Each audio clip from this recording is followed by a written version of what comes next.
अस्सलाम वालेकुम। उम्मीद है आप सब खैरियत से होंगे। आज हम डिस्कशन करेंगे जो मिड टर्म के पेपर्स हैं उनके क्वेश्चंस की। और माशाल्लाह आप लोगों ने अच्छे तरीके से अटैम्प्ट किया था। हाँ, कुछ चीज़ें जो है जिनके बारे में आपको बताया गया था वो ज़्यादातर बच्चों ने दोबारा वही गलती की, वो हम साथ के साथ डिस्कस कर लेंगे। तो जो हमारा डिस्कशन का पैटर्न है it will be from lower to high, कि जैसे आप एक पेपर करते हैं कि सबसे पहले जो आपको सबसे अच्छा क्वेश्चन आता है आप उसको अटैम्प्ट करते हैं और दैन उसके बाद आप आगे चलते हैं। तो इसमें भी ऐसा ही होगा कि सबसे पहले हम ऐसे क्वेश्चन को डिस्कस करते हैं जो कि ईजी थे ऑलमोस्ट तमाम के, ठीक हैं, और फिर स्टेप बाय स्टेप हम थोड़ा सा मुश्किल वालों की तरफ चले जाएंगे। तो उस लिहाज से the first is question number 2। ये ज़्यादातर लोगों ने इसे शुरू में ही अटैम्प्ट किया है, which is write a program that take input of 5 integers in a single line and output the sum of the last 3 inputs। ये ऑलमोस्ट बल्कि 100% तमाम स्टूडेंट ने सही लिखा है, लेकिन इसमें जो थोड़ी बहुत गलतियां हैं वो ये हैं कि आपने जो वेरिएबल के नाम लिखे हुए थे दैट वाज, किसी ने नंबर 1 लिखा हुआ है, किसी ने n1 लिखा हुआ है। जैसे बल्कि अगर मैं आपको साथ लिख कर बता दूँ दैट विल बी फाइन कि num1 is fine, n1 is fine, लेकिन कुछ स्टूडेंट्स का मैंने देखा कि उसमें उन्होंने ये गलती की हुई थी कि वो सबस्क्रिप्ट में लिखा हुआ है। अब ये हम वैसे लिख सकते हैं, वर्ड में लिख सकते हैं, लेकिन C++ तो लीनियर है, उसके अंदर ये कोई एक सबस्क्रिप्ट वाला सीन नहीं होता। तो अभी तो मैंने आप लोगों को इग्नोर कर दिया चूँकि हमारा इनिशियल फेज़ है, लेकिन फाइनल में ये चीज़ इग्नोर नहीं होगी, इसके भी नंबर कटेंगे। तो आपने काइंडली इन चीज़ों का ध्यान रखना। या सी आउट है तो ए का सी आउट। अब ये मिस्टेक है क्योंकि जितने भी कीवर्ड्स हैं हमारे स्मॉल लेटर्स में, कैपिटल में नहीं है। हाँ, यहाँ पर आप n1 लिख रहे हैं, मुझे उससे कोई इतराज़ नहीं, n2 लिख रहे हैं, C++ को उससे कोई इतराज़ नहीं है। तो आपने नेक्स्ट टाइम इस चीज़ का ज़रूर ख्याल रखना है, ये प्रोग्रामिंग की बहुत बड़ी मिस्टेक है। ओके, तो दैट वाज क्वेश्चन नंबर 2। चलो मैं इसको थोड़ा सा इधर कर लेता हूँ ताकि नज़र आ जाए। ओके, नेक्स्ट जो क्वेश्चन ज़्यादातर जो बच्चों का ठीक था दैट वाज क्वेश्चन नंबर 8, जिसमें सिंपल है कि a valid variable name in C++ consist of what kind of characters. जो कि आप सबको पता है कि there are 3 type of characters. Number 1 is alphabets, जो कि कैपिटल और स्मॉल दोनों उसके अंदर आ जाते हैं। नंबर 2 है हमारे पास जो डिजिट्स हैं 0 से लेकर 9 तक। And the third thing is a special character, only one, underscore. आखिर which rule should we follow while writing the variable name in our programming practice to avoid the inconvenience in execution। तो वो जो 5-6 rule the variable name का लिखने के बारे में, वो तकरीबन ऑलमोस्ट तमाम लोगों ने सही लिखा कि what should be the variable length, start में डिजिट नहीं आना चाहिए, और जो है अंडरस्कोर भी लिखा तो जा सकता है लेकिन आपको अंडरस्कोर को अवॉइड करना चाहिए। या एक स्कीम ये भी है कि कैपिटल और स्मॉल जो जब हम अल्फ़ाबेट्स यूज़ कर रहे हैं तो आपने इस चीज़ का ध्यान रखना, क्योंकि जब एग्जीक्यूशन में जाएंगे तो बाज़ का कैपिटल और जो स्मॉल केस लेटर्स ये आपस में हम मिक्स कर देते हैं यूज़र, तो फिर उसकी वजह से एरर आ जाता है। और इसके अलावा भी जो पॉइंट्स बुक पे लिखे हुए थे वो आप सब ने ठीक लिखे हैं, तो ये कह लें 100% बच्चों का ऑलमोस्ट ठीक है। अब चलते हैं नेक्स्ट की तरफ। Next question is question number 6। जो क्वेश्चंस ठीक हैं मैं उन पर ज़्यादा डिस्कशन इसलिए नहीं कर रहा कि ये ऑलमोस्ट आप सबको वो आते ही हैं तभी ठीक हुए हैं, वरना अगर कोई गलती होती तो मैं उसको बता देता। उसके बाद जो ज़्यादातर बच्चों का क्वेश्चन ठीक था that was question number 6 which is x is equal to x+1, जो कि मैथमेटिक्स में तो रॉन्ग है लेकिन प्रोग्रामिंग में ये गलत नहीं है। तो we have to write y and if necessary we have to write the example. और अच्छी बात होती है जब आपको ये एक एक्सप्लेनेशन कर रहे हो तो आप एग्जाम्पल लिख दें। ज़्यादातर लोगों ने सही लिखा कि मैथमेटिक्स में रॉन्ग क्यों है उसकी भी एग्जांपल लिखी है। फिर प्रोग्रामिंग में बताया जो मेन इसका कॉन्सेप्ट था कि ये असाइनमेंट होती है मैथमेटिक्स में, प्रोग्रामिंग के अंदर। और प्रोग्रामिंग में क्वालिटी को अगर हमने चेक करना तो वो डबल इक्वल लगाते हैं। ये एक एक्स्ट्रा इन्फॉर्मेशन दी, अगर किसी ने लिख दिया तो ज़्यादा अच्छी बात है कि जब आप एक्सप्लेनेशन कर रहे हैं तो ज़रा थोड़े से डिटेल में भी लिखना तो इट्स फाइन। तो ये भी तकरीबन सब बच्चों ने ठीक लिखा है। कुछ बच्चों ने एग्जाम्पल नहीं लिखी हुई थी, सिर्फ वर्बली कह लें रिटर्न फॉर्म ही 4-5 लाइनों में से कवर कर दिया था, अच्छी बात है। लेकिन जब भी आप एक चीज़ को देखें कि आप किसी चीज़ को एक्सप्लेन कर रहे हैं, वर्ड्स की निस्बत मैथ की जो एग्जांपल होती है उसको समझना इजी होता है। 2+2 4 ये समझना इजी है, इंस्टेड कि हम इसे इंग्लिश में लिखें। मैथमेटिक्स में लिखा हो, जैसे मैं एक सिंपल एग्जांपल बताता हूँ कि हम एक सेंटेंस लिखते हैं 2+2 इज इक्वल टू 4। ये आपने एक लाइन लिखी हुई है। अब इसका मीनिंग क्या है? 2+2 इज इक्वल टू 4, यानी 2 जमा 2 4 के बराबर होता है। लेकिन इसी चीज़ को अगर हम मैथमेटिक्स में लिखें तो इसकी निस्बत इसको रीड आउट करना ज़्यादा इसी है। इसकी निस्बत इसका जो मीनिंग है, मैसेज जो है, ये ज़्यादा जल्दी कन्वे हो जाता है। इसमें हमारे माइंड को इतना ज़्यादा सोचने की ज़रूरत नहीं होती, जबकि इसमें हमें पहले लाइन को पढ़ना है, फिर उसको डिकोड करना है। ये चीज़ पहले डिकोडेड है। तो इसलिए एक पॉइंट हमेशा याद रखें कि जब भी आपने कोई एक्सप्लेनेशन कर रहे हैं किसी भी चीज़ के बारे में और उसके अगर कोई मैथमेटिकल एग्जांपल बनती है, काइंडली राइट इट डाउन। ये आपके जो आर्गूमेंट है उसको स्ट्रॉन्ग करता है और इसका फ़ायदा ये होगा, नुकसान नहीं होगा। और इसका एक फ़ायदा ये भी है कि अगर आप जो ये रिटर्न लिख रहे हैं इसमें कहीं पर गलती भी हो तो इसका मीनिंग समझ आ जाता है कि बंदे ने चलो यार लिखते हुए थोड़ी बहुत कहीं पर गलती हो गई है, कंसेप्ट उसका ठीक है। लेकिन अगर आपने लिखा ही सिर्फ ये होगा, ये वाली एग्जांपल ही नहीं लिखी होगी, तो इसमें गलती होगी, तो दैट मीन कंसेप्ट में थोड़ी बहुत गलती मौजूद है। तो इसलिए आइंदा आपने एग्जांपल भी साथ लिखनी है। बेशक इधर लिखा हुआ है इफ़ नेसेसरी, लेकिन यू हैव टू राइट। और ये सारी बातें मैं इसलिए बता रहा हूँ कि ये सिर्फ इस पेपर के लिहाज से नहीं है, ये अब जितने भी तमाम पेपर्स हैं उसमें इन चीज़ों को ऑब्ज़र्व करके अपने जो मतलब आर्गूमेंट्स उनको स्ट्रॉन्ग कर सकते हैं। तो इसका फ़ायदा आपको बाकी पेपर्स में भी होगा और इंशाल्लाह फाइनल में भी आपने इस चीज़ का ध्यान रखना है। ओके, तो नेक्स्ट चलते हैं। कौन सा क्वेश्चन है? Next is right the difference between assembler and compiler. ये भी ऑलमोस्ट तमाम बच्चों का ठीक था। द मेन डिफरेंस इज़ के जो असेंबलर है वो असेंबली लेवल लैंग्वेज को डिकोड करता है, जबकि कंपाइलर जो है वो हायर लेवल लैंग्वेज को डिकोड करता है। इसको मज़ीद अगर आपने एक्सप्लेन करना है तो आप लिख सकते हैं कि जी हायर लेवल लैंग्वेज में ये है कि जो इक्वेशन सिंबल्स को समझता है, equal, plus, minus, subtraction, division, जबकि असेंबलर में हमें उसे इंग्लिश में लिखना पड़ता है। ऐड, सब्ट्रैक्ट, लोड, ये बातें हमने लेक्चर में डिस्कस की हुई हैं। बाकी इसमें जो मैंने जो ऑब्ज़र्व किया उसमें यह है कि आपने नेट से, क्योंकि हमें गूगल बाबा का बहुत ज़्यादा इस्तेमाल करना होता है, तो गूगल बाबा से जब हमने सर्च किया तो उसमें तो बहुत ज़्यादा एक्स्ट्रा इन्फॉर्मेशन भी आती है। अब आप लोगों को पता था कि it's a 2 number question. Main आपने डिफरेंस था that was higher level language and assembly level language. उसकी मज़ीद अगर आपने डिस्क्रिप्शन लिखनी है तो आप लिख दें कि हायर लेवल लैंग्वेज में होता क्या है। ये हमने लेक्चर में भी डिस्कस किया था कि इक्वालिटी सिंबल्स जो है इसमें डिकोड होते हैं, जबकि असेंबलर के अंदर जो सिंबल्स हैं, एडिशन, सब्ट्रैक्शन, इक्वालिटी, सिंबल्स कह लें या operations is a better word, operations जो हैं ये आप सिंबल फॉर्म में नहीं लिख सकते। लेकिन ये वाला मेन पॉइंट जो ये लिखने की बजाय वो बाकी इतनी बेश बहा जितनी भी इंफॉर्मेशन थी जो कि CS क्या सॉफ्टवेयर इंजीनियरिंग वालों को भी शायद ना पता हो, वो हमने लिख दी। तो हमेशा जितना एक बात का याद रखें कि जो सा सब्जेक्ट हम पढ़ रहे हैं, जिस फॉर्म में पढ़ रहे हैं, उससे रिलेटेड ही इंफॉर्मेशन लिखें। यहाँ पर आप PhD लेवल की चीज़ें नहीं लिख सकते, अभी आप अब इनिशियल लेवल पे हैं, तो काइंडली अपना नॉलेज उस हद तक ही रखें। उसमें बहुत सारी चीज़ें आप लोगों ने ऐसी लिखी नहीं कि बस जो शायद हमें आपको दोबारा भी पढ़ाई जाए तो हमें ना समझ आए। लेकिन बहरहाल चूँकि इसमें आपने जो फर्स्ट पॉइंट था इट वाज राइट, बेशक उसकी जो मैंने आपको एक्सप्लेनेशन बताई है वो नहीं लिखी, लेकिन मैंने इसको ओके कर दिया।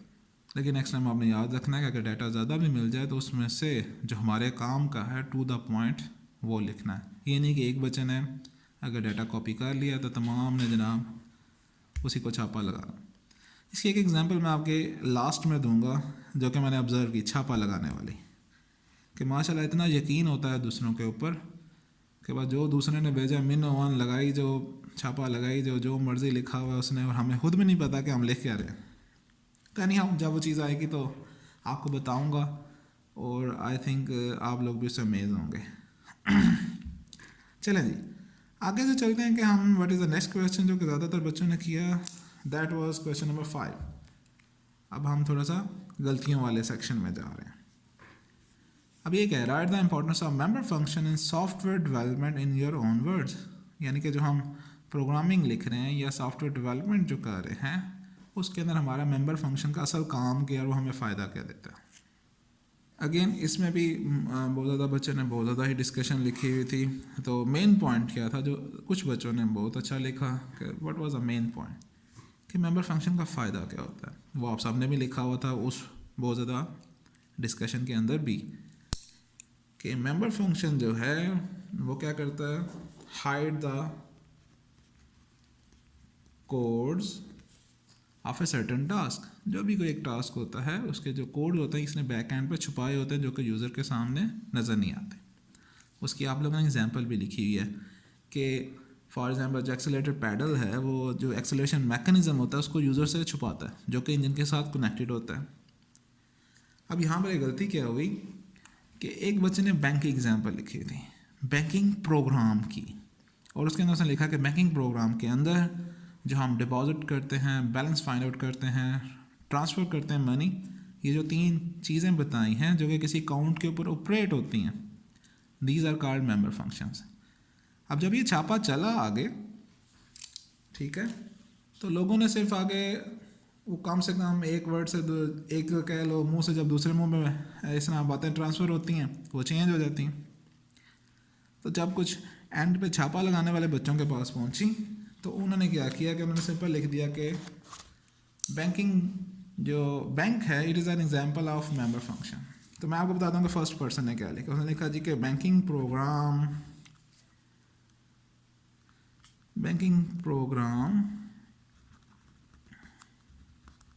इन विच, या उसने ब्रैकेट लगाई थी डिपॉजिट, ठीक हो गया, आगे हम क्या लेते हैं मनी ट्रांसफ़र, बैलेंस, ये सारी जो एट्रीब्यूट है these are called member function.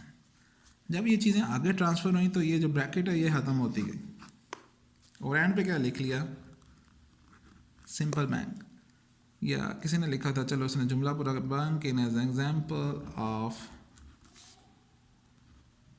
Member function. अब ये चीज़ गलत है, जिसने ये वाला छापा लगाया मैंने उसके नंबर काटे। कि आपको इतनी अकल नहीं है कि भाई अल्लाह के बंदो कि बैंक तो नहीं मेंबर फंक्शन है, बैंक के अंदर तमाम चीज़ें, bank is a complete software. Bank के अंदर, या the main word was bank account. अब ये डिस्कशन हमने डिटेल से की है। ये काम जो जिसने एक आम सादा जो स्टूडेंट हमारा एवरेज अगर उसने लेक्चर लिया तो वो भी बता सकता है कि बैंकिंग अकाउंट जो है इट इज़ एन ऑब्जेक्ट जो आपके नाम से होता है। इसके ऊपर ये जो मेंबर फंक्शन है ये अप्लाई होते हैं, लेकिन आप लोगों ने लिखा bank account is example of member function, तो ये गलत है। जिसने ये लिखा हुआ है इट इज़ रॉन्ग। बेशक ऊपर जो भी डिस्कशन उसने की है छापा लगा के, ये जो एक्सप्लेनेशन है ये गलत है। तो अगर हमने गलत लिखा हुआ तो उसके नंबर कटेंगे। तो इसलिए हमेशा टू द पॉइंट डाटा लिखें, फुल कह लें, बहुत ज़्यादा एक्सप्लेनेटरी ना लिखे हैं कि इसमें अंदर आप जो लिख रहे हैं आपको ये नहीं पता कि वो सही है कि गलत है।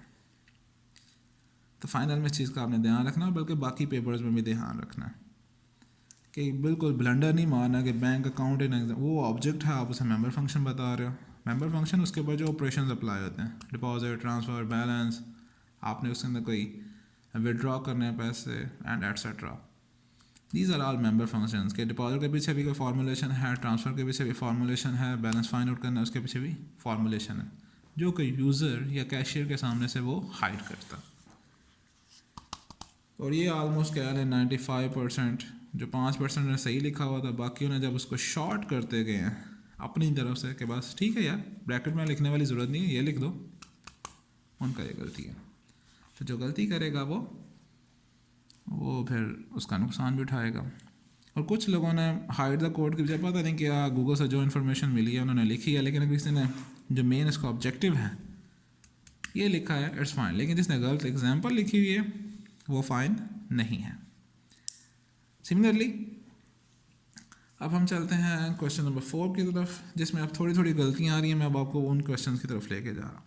This is a basic thing कि हमने एक प्रोग्राम लिखना था जो कि फॉलोइंग स्टेटमेंट को आउटपुट करे। तो ज़्यादातर लोगों ने हैंड रेज नंबर इंक्रीज, सबको पता है कि एंटर लगाना, तो हमने बैकस्लैश n को यूज़ करना है। फिर आपने ये लिख लिया है backslash n and so on. लेकिन इस चीज़ को तो आप भूल ही गए कि भाई ये कॉमा भी तो है, और कॉमा जो है वो सिंपल इस तरह नहीं आता, उसके साथ बैकस्लैश लगती है, फिर वो कॉमा आता है। सेंटर वाला भी भूल गए और फर्स्ट और लास्ट वन भी भूल गए। वाई? बाकी सारी चीज़ सही लिखी हुई है, इस चीज़ को क्यों इग्नोर किया? This was the main thing.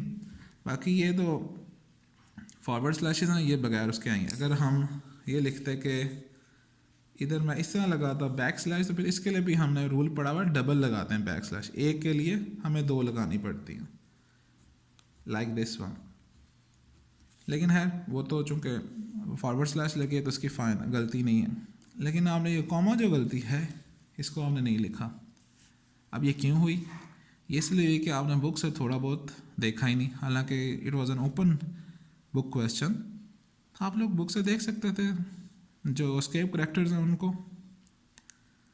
लेकिन चूंकि हमने तो मेहनत ही नहीं करनी, या एक अगर किसी लाइक बच्चे ने कर लिया तो बस फिर बाकी सारी हमने वैसे ही करना है, तो काइंडली थोड़ी सी कोशिश खुद कर लिया करो। अब ये मुफ्त के नंबर आपने अपने कटवाए, ये चीज़ आपके पास मौजूद थी, आपको आता भी था, it was a simple thing. लेकिन सब बच्चों ने, एक बच्चे का भी मैंने अभी तक नहीं देखा, ऑलमोस्ट मैंने 2 क्लासेस के पेपर चेक कर लिया, ये चीज़ किसी ने, सब ने इग्नोर की हुई है, और जिसकी वजह से आपके मार्क्स की कटिंग हुई है थोड़ी सी। सिमिलरली जो एक टेक्निकल क्वेश्चन था इससे related, that was question number 10, और इसमें भी बड़ी मज़े की गलती हुई है कि ज़्यादा इसमें था दिस क्वेश्चन इज के identify and correct the errors in the following statement. 2 statements हैं और इसमें आपने एरर फाइंड आउट करना है। तो फर्स्ट एरर वाज कि इफ़ कंडीशन के बाद तो कभी भी टर्मिनेशन नहीं लगती। ये ऑलमोस्ट आपने सही लिखा हुआ है, कुछ बच्चों ने इसे करेक्ट करके भी लिखा है, which is a good thing कि एरर बता के आप नीचे एरर फ्री स्टेटमेंट भी लिखो।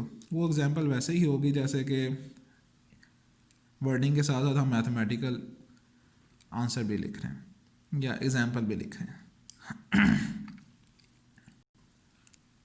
लेकिन जो second thing was cout, this is a string. String क्या होता है? मैंने आपको स्ट्रिंग के बारे में बताया था कि स्ट्रिंग इज़ लाइक कैरेक्टर्स, ये एज ए सिंबल जाएंगे। यहाँ पर 7 का मतलब 7, ये जस्ट अ 7 साइन या 7 सिंबल। तो C is less than 7, fine, ठीक है, ये वैसे का वैसे ही जा रहा है। हमें पता जो 2 इन इन्वर्टेड कॉमास के दरमियान आएगा इसने प्रिंट हो जाना है। अब ज़्यादातर लोगों ने कहा कि ये जो टर्मिनेशन साइन है ये इसके अंदर नहीं आ सकता, इन्वर्टेड कॉमास के अंदर। क्यों भाई? इसे तो होना चाहिए बाहर। हालांकि ये करेक्ट है। देखें, अगर C इज, इसने जो आना था लेस देन 7, बैकस्लैश n क्या करना है, उसने आगे फॉरवर्ड कर दिया और टर्मिनेशन ये प्रिंट हो जाना था। द मेन थिंग वाज कि अंदर वाला टर्मिनेशन बाहर नहीं आना। अंदर वाला टर्मिनेशन में 600 दफ़ा आप टर्मिनेशन लगा लें, कोई मसला नहीं होता, आप इधर लगा लो, ये तो एक सिंबल है, इसने प्रिंट हो जाना स्ट्रिंग में, सेंटेंस में। हाँ, जो गलती वैसे अगर आप करना बताना चाहें कि जी सी आउट के बाद टर्मिनेशन नहीं लगा हुआ, तो इस वाले को ख़त्म करके इधर नहीं लगाना था, आपने जैसे एक एक्स्ट्रा लगाना था। ये एक करेक्शन बतानी थी कि सी आउट के बाद टर्मिनेशन नहीं लगा हुआ। ये नहीं कि जो सी आउट के अंदर वाला टर्मिनेशन है उसने बाहर आना है। अंदर लग ही नहीं सकता। अंदर क्यों नहीं लग सकता भाई? अंदर आप जितने मर्जी सिंबल, स्पेशल सिंबल डालें, सारे के सारे प्रिंट होंगे, कोई भी एरर नहीं देगा। सी हमने देखना है कि कंपाइलर किस तरह एग्जीक्यूट कर रहा है। अगर कंपाइलर एरर देता है तो फिर ठीक है, आप कंपाइलर में रन करके देखो। आप अंदर 3-4 सेमीकॉलन्स लगाओ और आगे भी सेमीकॉलन लगाओ, देखो क्या वो प्रिंट करता है कि नहीं। तो यहाँ पर जो गलती थी वो ये आप लोगों ने कन्फ्यूजन की कि अंदर वाला जो सेमीकॉलन है वो बाहर आना चाहिए। This is not. तो ये अपनी जगह पर मौजूद रहेगा। यहाँ पर एक एक्स्ट्रा टर्मिनेशन लगनी थी। तो हम ये कह सकते हैं कि सी आउट स्टेटमेंट के बाद में टर्मिनेशन नहीं लगी, दिस इज़ एन एरर, और इसको आपने ऐड करना। तो ये सेकंड पार्ट में आपका थोड़ा सा दैट वाज अ क्या लॉजिकल क्वेश्चन, थोड़ा सा और करने वाला था, लेकिन चूँकि हमें जल्दी होती है या कुछ बच्चों से नहीं हो पाया या फिर जो बच्चे ज़्यादा लायक थे उनको भी नहीं समझ आई, तो बाकी तमाम लोगों ने भी इसको ऐसे ही किया और ये ऑलमोस्ट 100% बच्चों को अभी तक गलत था। लेट्स सी आगे कोई मतलब कोई क्वेश्चन कोई बच्चा अटैम्प्ट करता तो क्या होता है। बहरहाल इस चीज़ का आपने ध्यान रखा, this was a logical mistake कि सेंटेंस की जो लॉजिक है उसके अंदर जो भी आएगा वो सारा का सारा प्रिंट हो जाएगा, तो इसलिए लास्ट में टर्मिनेशन होनी चाहिए, दैट्स इट। तो होप सो कि आपको इस टेक्निकल क्वेश्चन की समझ आ गई होगी। अब चलते हैं नेक्स्ट की तरफ कि नेक्स्ट जो हमारे पास आ रहा था that was question number 3, right the similarity and dissimilarity या डिफरेंस इफ एनी, यानी कि या तो सिमिलैरिटी है या डिसिमिलैरिटी है, दोनों में जो भी मौजूद है या अगर दोनों ही मौजूद हैं तो फाइन, जो भी आपको लगता है right it down, between the pre processing and linking. तो एक जो टेक्निकल बात है इसमें यह है कि जब भी इस तरह के क्वेश्चन आएँ जिसमें आपने डिफरेंस या सिमिलैरिटी लिखनी हो तो हम कभी भी डेफिनेशंस नहीं लिखते। अगर मैंने आपसे डेफिनेशंस पूछनी होती तो मैं आपसे पूछता कि write the definition of pre processing and linking, या write the definition of following things, जिसमें आज द प्री प्रोसेसिंग, सेकंड में आज द लिंकिंग। अगर आपसे डिफरेंस पूछा गया है या सिमिलैरिटी पूछी गई है तो टू द पॉइंट एक या दो लाइनों में से वो लिखें। आप लोगों ने फुल ऑन जो इतने हाफ ऑफ पैराग्राफ्स दोनों की डेफिनेशन लिख दी, दिस इज़ अ ब्लंडर, ये माफ़ी नहीं है। डिफरेंस में फ़ाइन है, असेंबलर और कंपाइलर का लिख दिया, इधर माफ़ी दे दी, इधर माफ़ी नहीं होगी, ये बहुत बड़ी गलती है। तो जब भी आपने सिमिलैरिटी लिखनी है, जब भी आपने डिसिमिलैरिटी लिखनी है, हेडिंग दें सिमिलैरिटी और नीचे एक पॉइंट दे दें, डिसिमिलैरिटी है पॉइंट लिखे और इसको कर दें। तो ये आपने गलती की है और ये सब ने ऑलमोस्ट एक जैसे लिखा है। कुछ एक दो स्टूडेंट्स आए थे जो शायद इस चीज़ को अंडरस्टैंड करते थे और उन्होंने अपने लफ्ज़ों में जो उनसे बनता था लिखा, it was okay, it was fine, उसके नंबर दिए जाएंगे। लेकिन जो बिल्कुल डेफिनेशन देखेगा वो गलत है। इसकी एग्जांपल मैं आपको बताता हूँ, शायद कुछ लोगों का नहीं होता। जैसे आप लोग मोबाइल कंपेयर करते हैं कि कोई मोबाइल है, let's say S4 is a mobile and this is S5, वैसे कोई नाम रख दिया हमने। तो जब हम उनका कंपैरिजन कर रहे होते हैं या डिफरेंस ले रहे होते हैं, हम क्या करते हैं, द वन थिंग इज़ यार उसका कैमरा कितने मेगापिक्सल का है, तो हेडिंग क्या होगी, हम कैमरे के लिहाज से बात कर रहे हैं और दोनों में कैमरे के लिहाज से जो भी बात आ रही है वो लिखेंगे कि यार इसका तो 13 मेगापिक्सल कैमरा है and this one is 19, okay fine. अब ये डिफरेंस आ गया। ओके नेक्स्ट डिफरेंस क्या हो सकता है, ओके जी बैटरी टाइमिंग क्या है भाई इसकी, ओके जी ये 3000 mAh है, okay fine it is 5000 mAh। तो हेडिंग क्या हुई, बैटरी, डिफरेंस क्या आ गया 3000 एंड 5000 का। ओके जी इसकी LCD कितनी है, ओके जी फाइन इट इज़ 9 इंचेस या 5.9 इट इज़ 6.9, तो बैटरी का भी फ़र्क आ गया एंड सो ऑन। रैम कितनी है भाई, इट इज़ 3 GB, ओके जी इसकी तो 4 GB है। हार्ड क्या है, हार्ड जो है इसकी क्या लें 64 GB, इसकी 128 GB है भाई। तो दिस इज़ अ डिफरेंस। अब ये यहाँ पर S4 के हम गुन गाने नहीं शुरू हो जाएंगे, डेफिनेशनें नहीं लिखने शुरू हो जाएंगे, S5 की डेफिनेशनें नहीं लिखने शुरू हो जाएंगे, ये डिफरेंस नहीं है। तो जब भी आप डिफरेंस या कंपैरिजन कर रहे हो, टेक अ पॉइंट और दोनों को लिख दो। तो होप सो आपको इसकी समझ आ गई होगी, ठीक है। लेकिन जिन लोगों ने डेफिनेशंस लिखी हैं वो गलत किया, बेशक उसमें उन्होंने सही पॉइंट भी लिखा हो, शायद अमूमन नहीं लिखा हुआ, लेकिन डिफरेंस के लिए आपने अपने वर्ड्स का चुनाव ज़रूर करना है। इन दोनों में बहुत ज़्यादा डिफरेंस है, इनमें दोनों में सिमिलैरिटी भी है। जिन्होंने अपने लफ्ज़ों में जो भी लिखा है एटलीस्ट समझाने की कोशिश की है और सही लिखा हुआ है, फ़ाइन। लेकिन जिन लोगों ने डेफिनेशंस लिखी हैं, it is a wrong thing. ये नहीं है कि अब टीचर जो खुद उसमें से पिक करता रहेगा what is the difference and what is the similarity. मुझे पता ही नहीं चल रहा कि आपने सिमिलैरिटी के लिहाज से लिखा हुआ है, डिफरेंस के लिहाज से लिखा हुआ है, बताना तो चाहिए ना। जैसे ये सैम्पलर वाला क्वेश्चन है, इसमें तो गिवन है कि भाई डिफरेंस लिखो, फाइन आपने लिख दिया, लेकिन वो भी डेफिनेशन स्टाइल में लिखा हुआ था। लेकिन चूँकि उसमें पॉइंट ही एक आ रहा था इसलिए इट वाज ओके, लेकिन यहाँ पर तो बहुत ज़्यादा पॉइंट्स हैं इसलिए यहाँ पर ये ओके नहीं है और ये तरीका भी गलत है। अपने तरीके को इम्प्रूव करें। जिस तरह मैंने आपको एक एग्जांपल दे दी कैमरे वाली, आप उस तरह कर दें। Okay, the same thing was in question number 1। चलें, क्वेश्चन नंबर 1 को हमने डिस्कस नहीं किया। तो इसमें सबसे पहले देखें कि हमसे पूछा क्या जा रहा है कि generally programming course is considered for C students, but how C++ learning is beneficial for mathematics students. कि भाई मैथ वालों को पढ़ने की क्या ज़रूरत है, हमें क्यों पढ़ाया जा रहा है। तो इसकी तो हमने डिटेल में डिस्कशन की हुई थी at the start of the lectures, और इसको हमने लफ्ज़ों में लिखना था, लेकिन still you are searching in Google. कुछ लोगों ने इसे लिखा भी है अपने लफ्ज़ों में, लेकिन चूँकि लेकिन ज़्यादातर को कह लें कि गूगल बाबा की ज़रूरत थी, उन्होंने जो उधर से छापा मिला लिख दिया, इंस्टेड कि उन्हें पता ही नहीं कि हम लिख क्या रहे हैं भाई। तो what was the main thing, the main points was कि C++ लर्निंग जो है आपने इसके अंदर क्या सीखना है कि जो हम मैनुअल काम करते थे उसकी निस्बत मशीन के ज़रिए हम रेपिटेटिव का work with higher accuracy and time के साथ कर सकते हैं।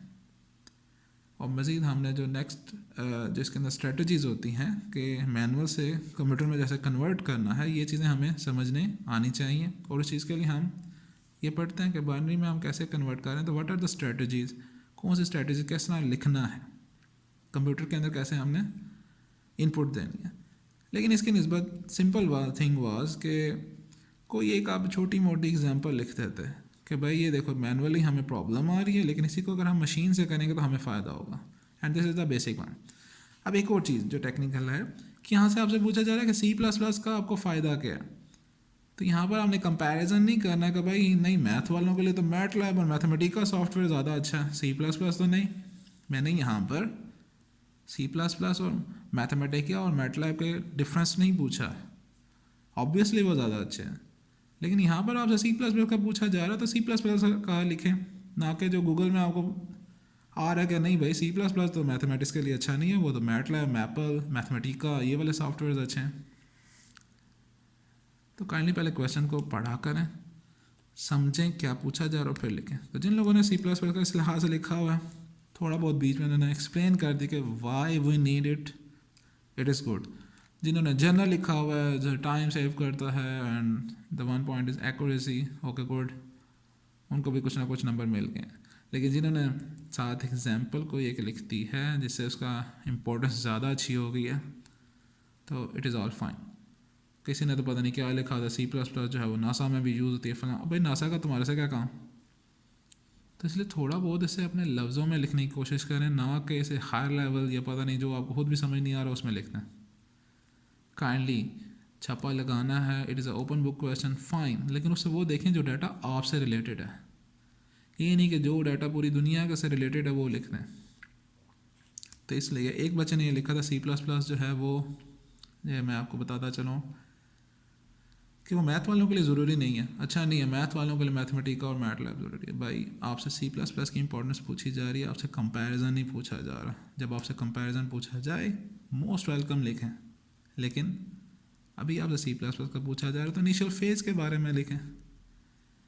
इधर वो थोड़ी सी टेक्निकल गलती होगी, लेकिन स्टिल उस स्टूडेंट ने अपने लफ्ज़ों में तो कुछ लिखा जो उसे समझ आई, बाकी उन्हें तो वही जो छापा था वही लगाते गए।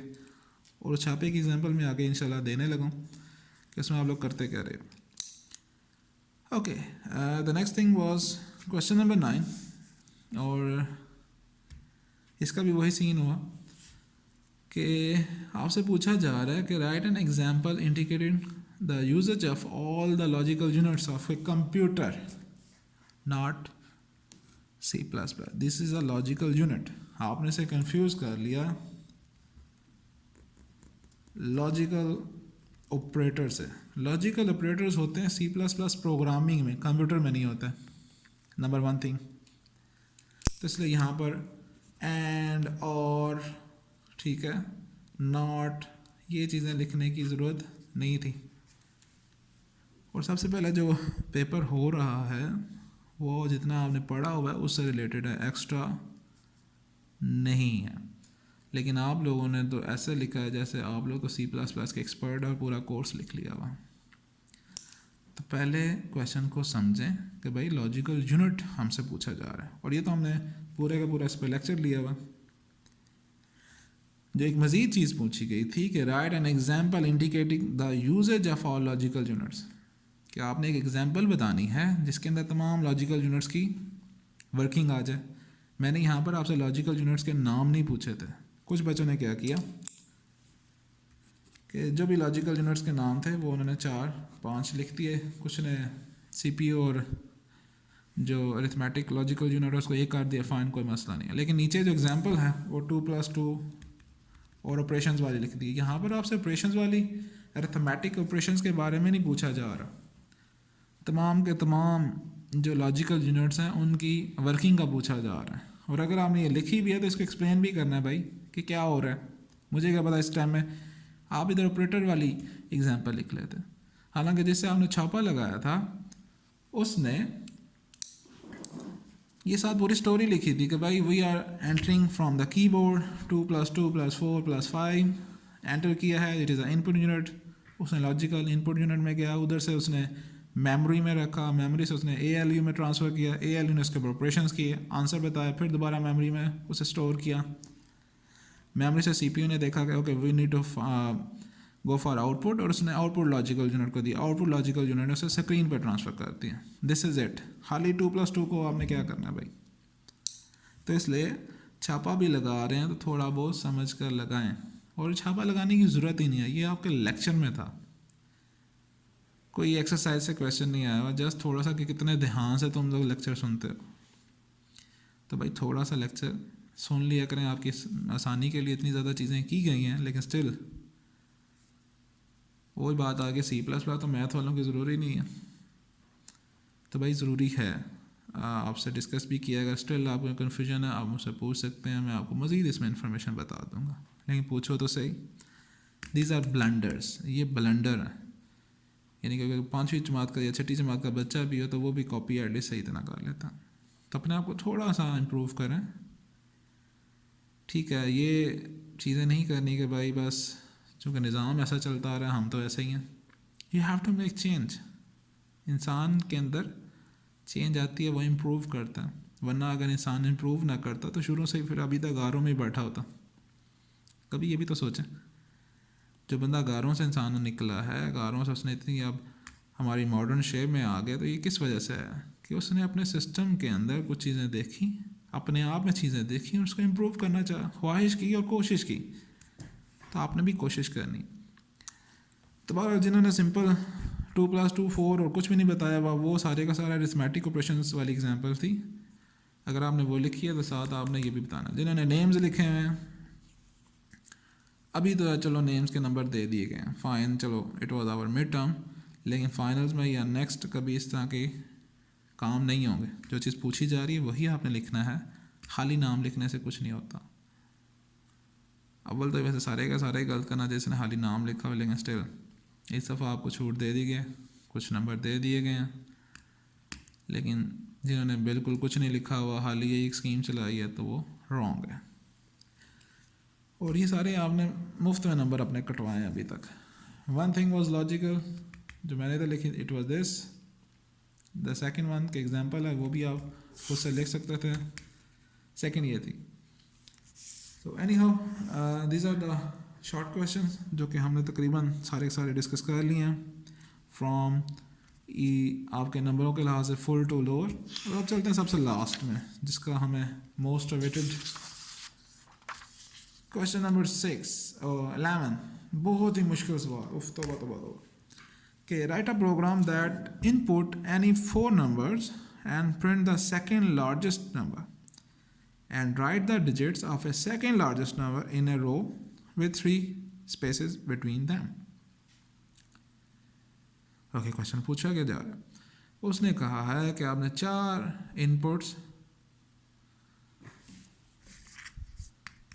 जो कि 4 नंबर्स की इनपुट लेनी है, जिसके अंदर क्या है एग्जैक्टली 3 डिजिट्स हों, ना 3 से ज़्यादा ना 3 से कम। And print the second largest number, और हमें क्या चाहिए सेकेंड लार्जेस्ट नंबर। तो मतलब हमने पूरा एल्गोरिदम लिखना है जिसके अंदर सेकेंड लार्जेस्ट नंबर हम फाइंड आउट कर सकें। It is part 1। ये हो गया हमारा ए पार्ट.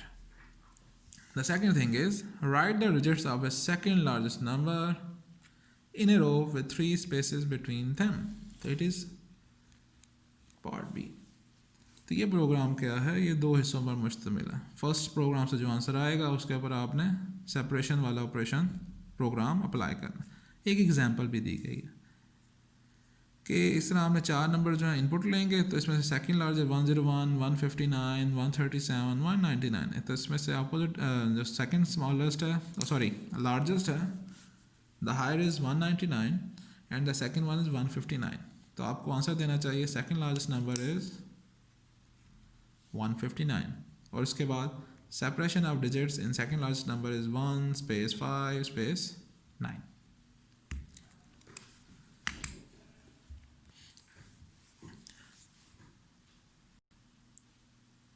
ओके, बिफोर के हम मूव ऑन करें सोल्यूशन की तरफ, सबसे पहले मैं इसके अंदर जो आपको एग्जांपल दे रहा था छापे की, उसकी मैं एग्जांपल देता हूँ कि देर आर मेन 3 थिंग्स. कुछ बच्चों ने जो गलतियाँ की हैं, एक चीज़ ये है कि एक चीज़ आपने पढ़ी नहीं हुई अभी, तो why you are becoming expert on those things. आप लोगों ने इस तरीके से सवाल किया जैसे सारी C++ आपको आती है. फाइन, आती भी है, लेकिन still there are very technical things in it जिसकी शायद अभी कुछ बच्चों को नहीं समझ होगी. और यही हुआ. अब देर आर पॉसिबल ऑप्शंस कि आपने किसी C++ वाले से क्वेश्चन सॉल्व करवाया या नेट से आपको मिल गया. अब नेट पे ये वाले क्वेश्चन जो हैं ये इफ़ कंडीशंस के साथ होते हैं. ये अगर हमने मैक्सिमम वैल्यूज़ यूज़ करनी है तो हमने मैक्सिमम के साथ वो मैक्स ऑपरेशन भी लगा सकते हैं. फाइन, और आप लोगों ने अप्लाई भी किया हुआ है, लेकिन नीचे जो फंक्शन के अंदर प्रोग्रामिंग की है वो भी थोड़ी सी गलत है. तो सबसे पहले मैं छापे की एग्जांपल बताता हूँ, फिर 1 बाय 1 इन तमाम चीज़ों पर. हुआ ये कि देयर वाज वन स्टूडेंट जिसने कोई सवाल को बड़े अच्छे तरीके से इन डिटेल लिखा हुआ था.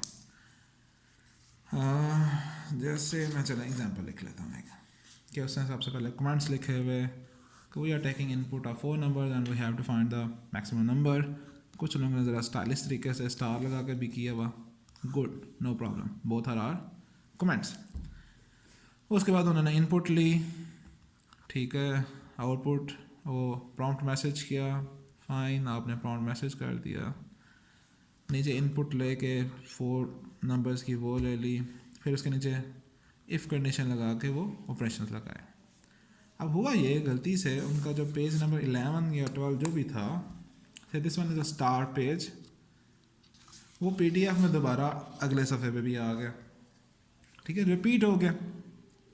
चूँकि पेज नंबर लगा हुआ था तो समझ आ गई. वैसे भी तुक नहीं बनती कि दोबारा आप ये सारी चीज़ें एक चीज़ ऊपर कर ली है तो नीचे करें. 2 दफ़ा सवाल तो नहीं कर रहे ना. और फिर उसे अगले पेज पर उसने वो कंप्लीट किया हुआ. अब उस बच्चे का तो ठीक है. अब चलें, उस बच्चे से तो गलती हो गई कि बाज़ का पिक्चर बनाते हुए बंदे से 2 दफ़ा हो जाती है, फाइन, कोई प्रॉब्लम नहीं है. PDF बनाते हुए वो मसला हो जाता है. लेकिन उस बच्चे से जिन लोगों ने छापा मारा है माशाल्लाह, उन्होंने भी यही किया. क्वेश्चन उनका फॉर एग्जाम्पल पेज नंबर 9 था, उन्होंने सारा वैसे का वैसे छापा लगाया. पेज नंबर 10 है, उन्हें नहीं पता कि भाई हम दोबारा कमेंट क्यों लिख रहे हैं, दोबारा इनपुट क्यों ले रहे हैं. उन्होंने अपने 2 डिफरेंट पेजेस पे वही चीज़ रिपीट किया. अब इसकी क्या तुक बनती है? तो थोड़ा सा होश से काम किया करें कि एटलीस्ट अगले के अगर सेम पेज आ गए, आपको पता तो हो कि भाई इनपुट लिखी हुई है, कमेंट्स लिखे हुए हैं, इनपुट लिखी हुई है, ये पुराना प्रोसीजर ऊपर जो सफ़े में लिखा है वही लिख रहे हैं. बल्कि किसी ने तो ये किया कि उसका लेट्स से जिस तरह मेरे पेज पे तकरीबन 3/4 पेज पे आ गया, उसने नीचे दोबारा लिखा हुआ वही चीज़ मिनट छपा छप. तो खुदाया इन चीज़ों को तो काइंडली देखेंगे. जिसने आम लेक्चर भी लिए हों, एवरेज स्टूडेंट हो, नॉर्मल मैं कहता हूँ बिलो एवरेज भी, उसे तो एटलीस्ट पता होगा कि यार जो मैं लिख रहा हूँ वो ऊपर मैंने लिख दिया हुआ, उसके नीचे तुक नहीं बनती. लेकिन स्टिल हमने तो लिखना भाई, जो मर्जी कर लो, चाहे वो सही लिखा हो या गलत, ये एक और चीज़ है. लेकिन एटलीस्ट कॉपी करते तो ध्यान रखो, ये 1 नहीं 2 नहीं, ये कोई कह लें वो जो पूरा गैंग होगा, 2 गैंग्स होंगे, वो पूरे के पूरे गैंग्स ने ये किया हुआ. तो ये चीज़ें नहीं होनी चाहिए. तो ये छापे की एग्जांपल देख के तो मुझे बहुत ही हैरानी भी हो रही थी और हंसी भी आ रही थी कि अरे करते गए आप लोग. The second thing was, second कर लेते हैं, कि हमेशा जितना आपने पढ़ा हुआ है उसको उतना ही लिखें, उसमें अगर कोई गलती भी होगी तो कुछ सही तो लिखा होगा। अब जितना आप इम्प्रूव वर्जन के साथ इफ़ एल्स लगा के लिख रहे हो और नीचे भी फिर दोबारा एल्स कंडीशन, आप ब्रैकेट बोल रहे हैं आप, या अगर ब्रैकेट सही लगाया उसके फॉर्मुलेशन गलत की हुई है। तो ज़्यादातर ने जो नंबर 1 मिस्टेक हुई कि चले ठीक है आपने नए स्टाइल के क्वेश्चन मिल गए या कोई और चीज़ें मिल गई, कोई एक्सपर्ट आपको C++ आती भी होगी, मुझे ये नहीं है कि जिन लोगों ने पढ़ा हुआ है पहले उसमें कोई शक नहीं है कि उन्हें ये चीज़ें पता होंगी, लेकिन फॉर्मुलेशन तो ठीक लिखें। आपके पास सेकंड लार्जेस्ट की फॉर्मुलेशन गलत है। हम सब ने तकरीबन प्रोग्रामिंग जो लिखी हुई थी it was the largest one, हालांकि सेकंड लार्जेस्ट के लिए उसकी करेक्शन भी आपको करवाई गई थी कि जो लार्जेस्ट वाला कोड था उससे पहले आपने सेकंड लार्ज 2 को पहले चेक करवाना, तो अगर वो चेक हो जाए फ़ाइन, उसके बाद फिर दोबारा इसमें इम्प्रूवमेंट लार्ज 1 के लिहाज से करना है। लेकिन जो लार्जेस्ट सेकंड लार्जेस्ट की जो करेक्शन वाला लेक्चर था वो मेरे हाथ से आप लोगों ने सुना ही नहीं है या देखा ही नहीं है। बहरहाल 75% बच्चों की जो गलती ये थी कि उन्होंने जो भी, बेशक आपने इस तरीके से किया या ट्रेडिशनल वे में जिस तरह हमने पढ़ा हुआ है उस तरह किया हुआ है, उन्होंने लार्जेस्ट की कोडिंग की हुई थी। It was a mistake. Part A की तो गलती हो गई कि भाईजान, ये भी मैं आगे सॉल्व भी करूँगा, लेकिन अभी मैं जनरल आपको क्वेश्चन की गलतियाँ बता रहा हूँ कि पार्ट ए की तो गलती हो गई। फिर आपने सेकंड लार्जेस्ट में चलते हैं, पार्ट बी में चलते हैं। अब पार्ट बी में हमने जस्ट सेपरेट करना था, लेकिन सेपरेशन में भी क्या मसला है कि जिन लोगों ने नए जदीद ज़रा इस्तेमाल किए, और भाई रिवर्स नंबर की क्या ज़रूरत है। मैंने आपसे सेपरेशन सिंपल पूछी हुई है क्वेश्चन में, वेयर इज़ अ क्वेश्चन, हाँ ये कहा मैंने आपसे नंबर की सिंपल ना पूछी, आपसे ये नहीं पूछा हुआ कि पहले 9 लिखो फिर 5 लिखो फिर 1 लिखो। आपने कोडिंग रिवर्स नंबरिंग की कर दी, या आपको शायद रिवर्स नंबर की कोडिंग मिली है और अन्य वाह पता नहीं क्या क्या इधर वो मल्टीप्लिकेशन लिखी हुई थी और विद 10। तो रिवर्स नंबर तो हमें चाहिए नहीं, उनकी कोडिंग वो गलत थी। तो ये तो था जिन्होंने इम्प्रूव्ड वर्जन यूज़, किसी ने वो स्ट्रिंग वो भी यूज़ कर लिया कि नंबर को स्ट्रिंग में चेंज कर लिया, लेकिन उसके लिए जो गलतियाँ वो ये है कि शुरू में आपने उसकी वो लाइब्रेरी भी ऐड करनी होती है हैश इंक्लूड करके, स्ट्रीम वाली, वो आप भूल गए। और जिन्होंने कहीं पर मैक्स फंक्शन यूज़ किया हुआ है, ठीक है, या तो फिर नीचे उसे डिफ़ाइन किया, गुड, नहीं किया तो ऊपर आपने उसकी मैथ की लाइब्रेरी ऐड करनी थी, जैसे अभी मैक्सिमम के फंक्शन ऐड कर रहे हैं। तो इसलिए मैंने कहा था कि आप लोगों को जितना पढ़ाया गया है उतना ही आप पढ़ें, उतना ही उसको इस्तेमाल करें। With the passage of time हम स्टेप बाय स्टेप सीखेंगे। अगर आप डायरेक्ट इन चीज़ों पे आओगे तो फिर गलतियाँ होंगी और उसका हमें फिर अंदाज़ा नहीं होगा। तो बहरहाल जितना उन्हें सही लिखा हुआ है, जितनी हद तक कोशिश की है, उनको उस हिसाब से नंबर्स मिले। लेकिन जिन्होंने गलत लिखा है, न्यू मेथड्स इम्प्रूव्ड वर्जन के साथ कि चलो यार शॉर्ट करना पड़ जाएगा, तो जिन्होंने गलत लिखा हुआ था उनकी फिर गलती के हिसाब से नंबर काटे गए। अब चलते हैं इसके सोल्यूशन की तरफ। सोल्यूशन जो है it's not a big thing, ठीक है। What was that? सबसे पहले आप कमेंट्स लिख लें, अच्छी बात है कि वी आर, मैं इस पर टाइम ज़ाया नहीं कर रहा। सबसे पहले वो हैश इंक्लूड आईओ स्ट्रीम, वो सारी आप चीज़ें लिख लें, using name space STD etcetera. मैं इंट मेन से स्टार्ट करता हूँ। इंट मेन ठीक हो गया। उसके बाद आगे क्या करना है, बॉडी स्टार्ट हो गई। बॉडी के बाद आपने इंटीजर्स डिफाइन करने हैं, तो इंट नंबर 1, नंबर 2, नंबर 3। और इसमें भी गलती हुई है, कुछ बच्चों ने क्या किया कि यहाँ पर कैपिटल लिखा हुआ नंबर 1, नंबर 2, नंबर 3 और नीचे कोडिंग के अंदर N1, N2, N3 यूज़ किया हुआ। तो ये बताता है कि उन्हें कितनी जल्दी थी, या उन्होंने शायद कहाँ से ऊपर वाला पार्ट किधर से देखा है, नीचे वाला पार्ट किधर से देखा है। तो प्रोग्रामिंग में अगर आप वेरिएबल्स के नाम ही चेंज कर रहे हैं तो फिर तो कभी होगा नहीं सवाल। बल्कि जिन लोगों ने हरकतें की हुई हैं करने से रन करके देखो एक दफ़ा, आपके पास सॉफ्टवेयर मौजूद है, आपके आंसर्स नहीं आएंगे। तो we have to take 4 numbers, तो हमने 4 नंबर्स ले लिए। देन हमें लार्ज चाहिए, तो आप लार्ज 1 लिख लें, या सेकंड लार्जेस्ट चाहिए तो लार्ज टू, या इसे आप L1 और L2 भी लिख सकते हैं, आपकी अपनी मर्ज़ी है उसकी आसानी के लिए। Okay, these are the things, fine. उसके बाद अब इसके दौरान भी अगर कोई गलतियाँ आ गई तो मैं आपको बताता चलूँगा। मैंने तो जनरली जो मैंने फेस की थी कि छापे के लिहाज से या जो हम कॉपी इतने बुरे तरीके से कर रहे हैं उसके लिहाज से आपको बताया था। The first should be the prompt message. Enter the 4 numbers, 3 digits numbers. So enter the 4 3-digit numbers. थोड़ा सा इक्वल लगाएं, सेपरेशन, टर्मिनेशन। Okay fine. उसके बाद सीन लेना है, दैट इज़ N1।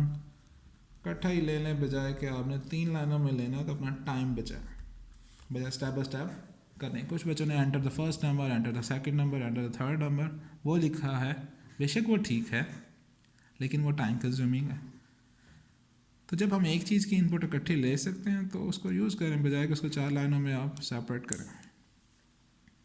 ओके, जब इनपुट आ जाए देन हमने क्या करना है, उसके बाद हमने करना है पार्ट ए को। तो बेशक आप लिख लें finding the second largest number. मेरी लिखाई थोड़ी सी डॉक्टरों वाली है लेकिन मेन चीज़ है कि हम कॉन्सेप्ट को समझें, ना कि इधर पता चल रहा है it is a second, this is a largest and this is a finding. क्योंकि आप साथ साथ ऑडियो को भी लिख रहे हैं तो इसलिए मैं टाइम जो है अपनी लिखाई की इम्प्रूवमेंट में नहीं कर रहा, आपको समझाने में कर रहा हूँ। तो होप सो आप इसको बेयर करेंगे। अब हमने चलना है कि हमने largest find out, second largest find out करना है तो हम उसकी कोडिंग लिखेंगे। That is we have to define, मैं इसे स्मॉल ही कर लूँ ताकि ज़्यादा ना लिखना पड़े, लार्ज 1 और लार्ज 2 ही कर लें। L1 is equal to N1 and L2 is equal to N2। Good. और उसके बाद हमारा था कि हमारी जो स्ट्रेटजी है कि L1 शुड बी लार्जेस्ट, हमें नहीं पता N1 लार्जेस्ट है कि नहीं, तो हम सेम एज इट इज़ उसको ऊपर इफ़ कंडीशन लगा दें कि if L1 is less than L2 यानी कि this one is the largest, then what should do, आप L1 को वैल्यू दे दो N2 की and L2 is equal to N1, आप उसको रिप्लेस कर दो। एक बच्चे ने इस तरह भी कोडिंग कर दी थी, इट्स फाइन, इफ़ के बाद एक ही लाइन है लेकिन ये जो हमने इकट्ठा लिखा है this is line 1, this is line 2, you have to put bracket, वो ब्रैकेट लगाना भूल गया। जब टर्मिनेशन हो जाती है तो आप उससे नेक्स्ट लाइन पर शिफ्ट हो जाते हो। जो C++ है उसको अगली लाइन ही कंसिडर करता है, बेशक आप उसको साथ लिख रहे हैं। है नहीं, हम अगर आपने इस तरह भी लिखा तो फाइन, लेकिन ब्रैकेट लगाना ज़रूरी था। अब चलते हैं आगे अगले टास्क की तरफ। तो यहाँ पर आपने पहले लार्जेस्ट को किया था, अब हमने कंपैरिजन करना है N3 के साथ। तो first we have to compare L2 and then L1 कि if L2 is less than N3, okay, L2 is equal to N3 कि अगर सेकेंड लार्जेस्ट जो है वो N3 से स्मॉल है तो फिर आपने इसको साथ कर देना है। If L1 is less than N3 then you have to write bracket L2 is equal to L1। अब L1 लार्जेस्ट हो गया तो N3 एंड ब्रैकेट क्लोज। अब यही जो प्रोसेस है ये आप N4 के लिए भी इधर रिपीट कर देंगे, इसको लिखने की ज़रूरत नहीं है। अब जब ये एल्गोरिथम चल गया है तो फाइन, आपके पास और सी आउट आ जाएगा कि our second largest number is L2 या आगे एंड एल लगा लें, इट इज़ बेटर। अब इधर भी क्या हुआ है कि कुछ लोगों ने यहाँ पर वाइल लूप लगाए थे इनपुट के ऊपर, वो भी एक स्ट्रेटजी है, लेकिन भाई वाइल लूप लगाना है तो वो फिर इतने कोड पे लगेगा ना, ये दिस वन के ऊपर, या अगर आपने इफ एल्स लगाया तो फाइन, लेकिन पूरे के ऊपर इधर से स्टार्ट से करके आपने 4 नंबर बीच में एंटर कर लिए हैं तो फिर इसको 4 दफ़ा रिपीट करने की ज़रूरत नहीं है, आपने सारे नंबर तो इसके अंदर काउंट कर लिए। वाइल लूप वगैरह जब भी लगते हैं तो उसके अंदर जो एक ब्लॉक है जो आपको बताया जाता था कि हम एक ब्लॉक बनाने की कोशिश करें ताकि जनरली इसके ऊपर रेपिटेशन लगाएं, तो उसके ऊपर लगा के फिर रेपिटेशन लगाते हैं। ये नहीं कि नीचे N4 भी लिखा हुआ है, N3 भी लिखा हुआ है, आपने N1 के साथ भी कंपैरिजन किया हुआ है, पूरा प्रोसेस लिख दिया उसके फिर वाइल, वो 4 दफ़ा फिर उसको 4 इंटू 4 16 टाइम्स एग्जीक्यूशन कर रहा है फालतू की, और उसमें फिर गलतियाँ भी होंगी। इसलिए आप लोगों को कहा गया था कि भाई जो जदीद तरीके हैं वो अप्लाई ना करें, उसकी तरफ हम स्टेप बाय स्टेप अभी चल रहे हैं। लेकिन हमने कहा कि नहीं भाई, हमने तो अप्लाई करके छोड़ना। तो जब अप्लाई करेंगे तो फिर उसमें गलतियाँ होंगी तो फिर नंबर कटेंगे। इसे नेक्स्ट हमेशा के लिए याद रख लें कि जितना पढ़ाया गया है उसके लिहाज से एग्जीक्यूशन करें। बेशक आपको सोल्यूशन मिल भी गया कहीं से, नेट से छापा मिल भी गया है, उसने अपने तरीके से किया हुआ, या तो उसकी कोडिंग को पहले अंडरस्टैंड करो सही तरीके से, और उसको फिर अपने क्वेश्चन के मुताबिक जो रिक्वायर्ड तरीका है, रिक्वायर्ड फॉर्मेट है, उसके मुताबिक लिखो। बरा we have got the second largest. ज़्यादातर बच्चों ने क्या किया है,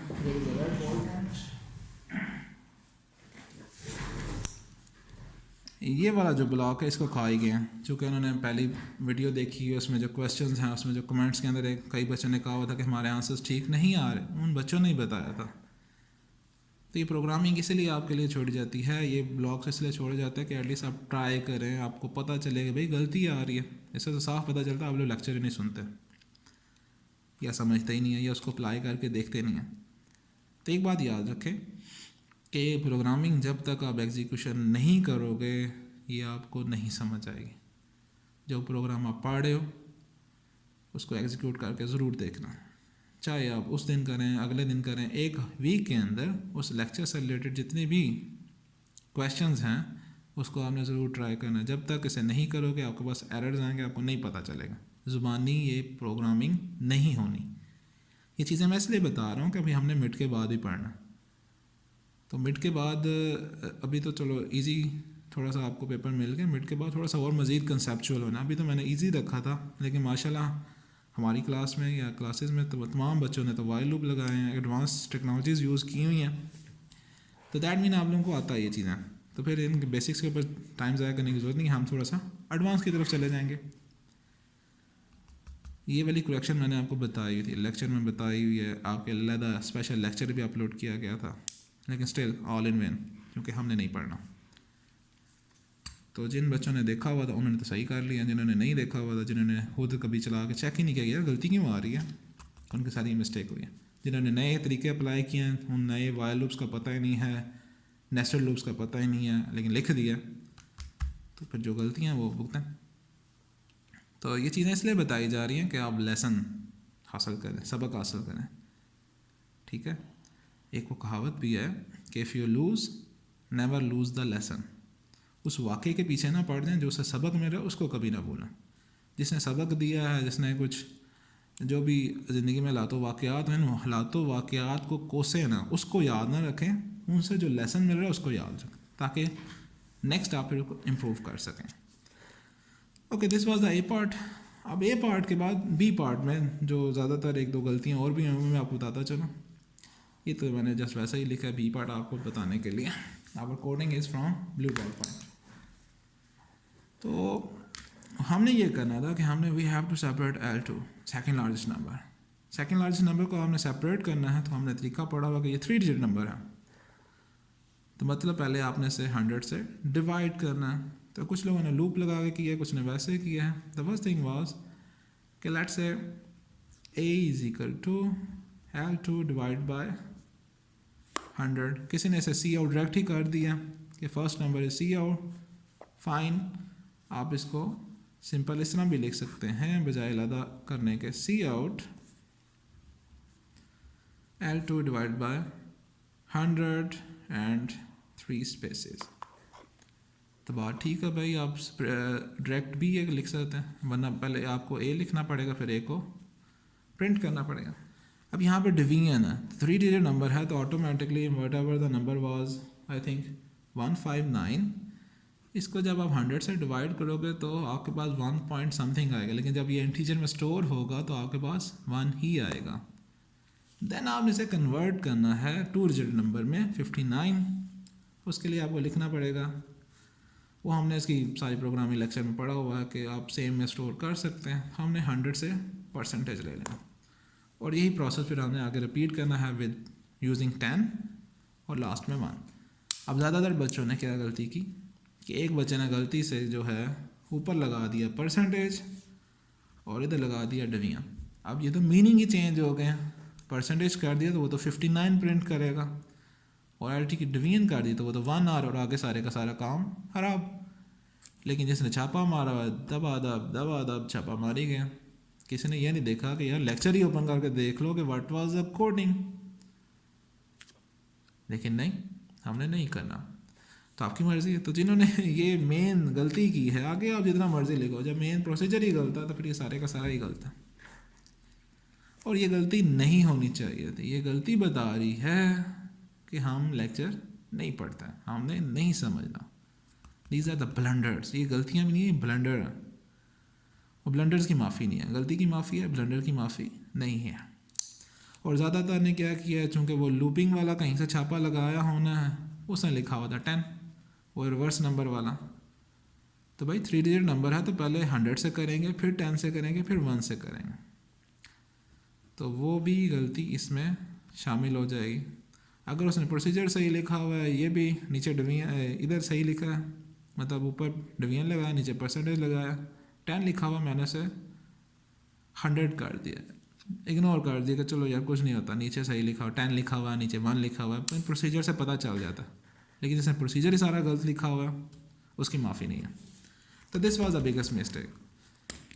और उसके बाद आपसे सी आउट कर लो, जैसे भी करना। सी आउट जिस इस प्रोसेस से चल रहे हैं, तो फिर अगेन क्या आएगा, सी आउट L2 डिवाइड बाई 10, फिर स्पेस, फिर आगे आप लिखोगे L2 is equal L2 percentage 10 and C out.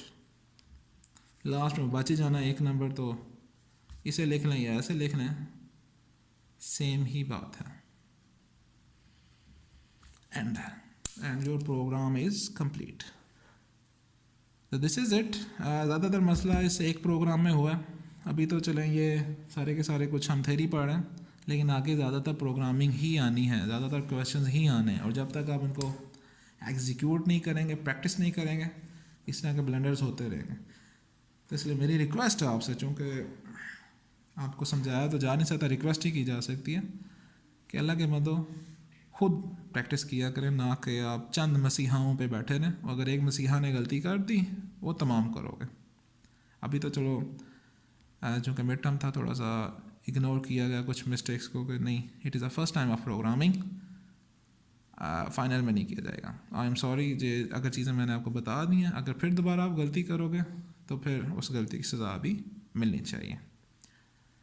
तो अगेन चीज़ें एंड ऑफ द डिस्कशन क्या है, या लुबे लबाब क्या है, कि सबसे पहले अगर आप क्वेश्चन को पढ़ो, जो पूछा जा रहा है उससे रिलेटेड लिखें। सारे का सारा लिखने की ज़रूरत नहीं है। आपका आंसर 1 या 2 लाइनों में भी होगा, टू द पॉइंट होगा, फ़ाइन। एक बच्चे ने, मुझे बहुत ही अच्छा लगा पेपर, उसने तो चंद सफ़ों में ही पेपर ख़त्म कर दिया। I mean, जिस तरह एक पेपर चाहिए था, एक अटैम्प्ट होना, दैट वाज द थिंग।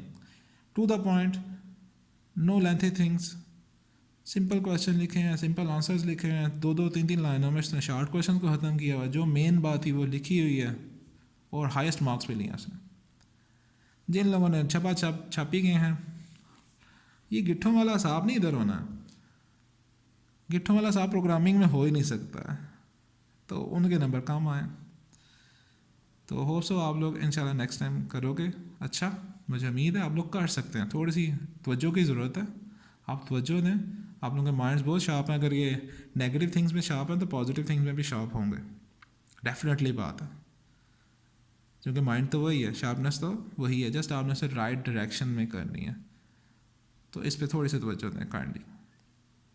और जितना छापा लगाना है एटलीस्ट, और किधर गया यार पेज, एक वो जो रिपीट वाला है कि एक पेज रिपीट हो रहा है, तो उसको तो ध्यान रखो, उसको नहीं आपने रिपीट मारना। ओके जी, thank you very much for listening. और इसका स्टिल अगर कोई आपको कोई इसमें नहीं समझ आ रही है, कोई पॉइंट आप डिस्कस करना चाहते हैं, यू आर मोस्ट वेलकम। आप कमेंट कर सकते हैं या फिर क्लास में भी पूछ सकते हैं, डोंट वरी।